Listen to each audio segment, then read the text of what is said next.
Hey friends, this is Pastor Joe from Southwest Lutheran Church in Fort Wayne, Indiana, and I have a discipleship recap for you from Pastor Somo's message this past Sunday, March 3rd, when he shared Jesus' words on the Mount, where Jesus says, "You have heard it was said, eye for an eye and tooth for a tooth, but I tell you, do not resist an evil person.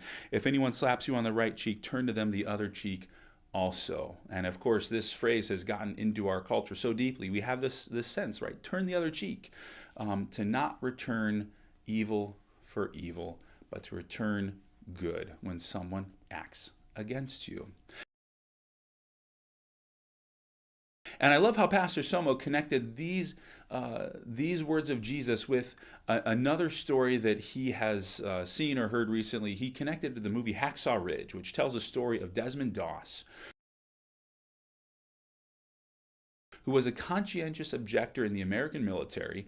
And when the military went to war, he found himself wanting to help out, but couldn't pick up a rifle, couldn't carry a weapon, couldn't go with the intention of wounding or killing other people. So what he did was he volunteered to be a combat medic. And he went without weapons, and his sole goal in the military was to save lives, to help those who were injured, to give comfort to those who were wounded, to do all that he could for every person he found. And he had this mantra he repeated over and over and over that Pastor Somo shared with us: just one more, just one more, just one more. And for Desmond Doss, it was one more life saved, one more injured soldier comforted, just one more. But this mantra, just one more, it works for Jesus' words here too, because if someone slaps you on one cheek, turn the other also, just one more. If someone demands your shirt from you, give them your coat as well, Jesus says, and just one more.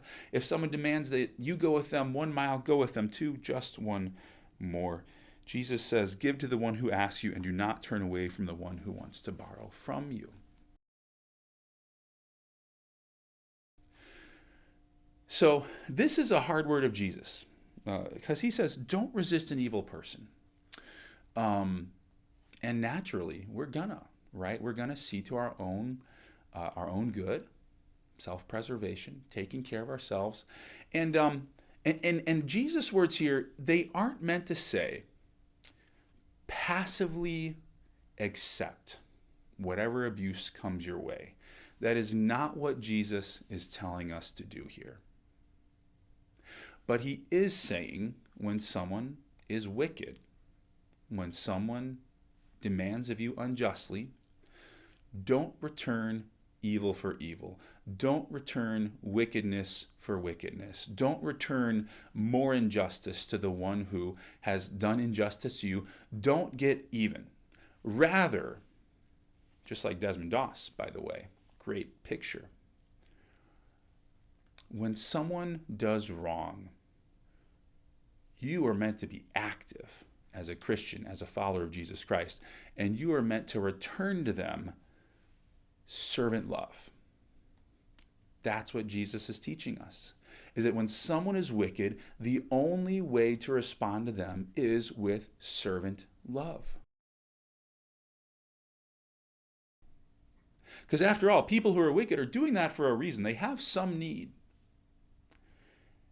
And you as a Christian, you can see what that need is and help to fill it. If someone demands you go with them 1 mile, go with them too.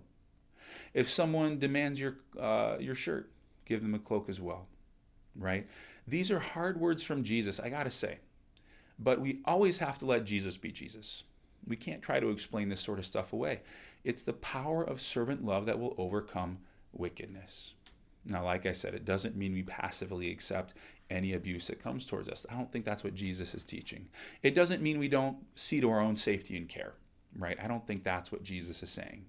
But whenever there is someone doing wrong, we can't fix that by doing more wrong to them.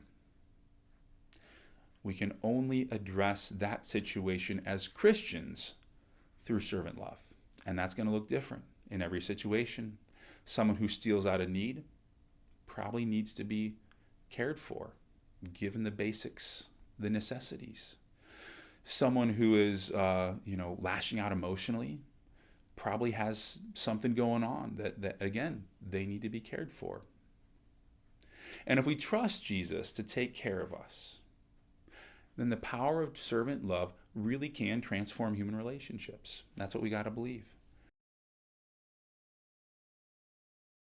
So, like I say, this can be hard. So, what does this mean for us? We've kind of said it already, right? This is what Jesus teaches. What am I going to do about it in my own life? It means whenever someone is harsh with me, whenever someone lashes out, even when I feel like someone has done something wrong towards me, I'm going to pause. I'm going to ask, why are they doing what they're doing? Is there a good reason that they have in their minds? Is there a way that I can actually serve them and not escalate the situation and not passively accept abuse, but to return to them servant love to hopefully change their minds, change the way they do things? And again, will that work? I don't know. Why do I do it? Not because I'm sure it's going to work, but because this is what Jesus has commanded, and because in the end I have to trust Jesus that what he teaches is going to work out for the best. So that's what I've got. I would love to hear from you. Do you have a comment? Do you have a question? What do you hear Jesus saying in these words, Matthew chapter 5, verses 38 to 42, when he talks about not eye for an eye, not tooth for a tooth, but turn the other cheek? Hey, until next time, take care and God bless. Bye-bye.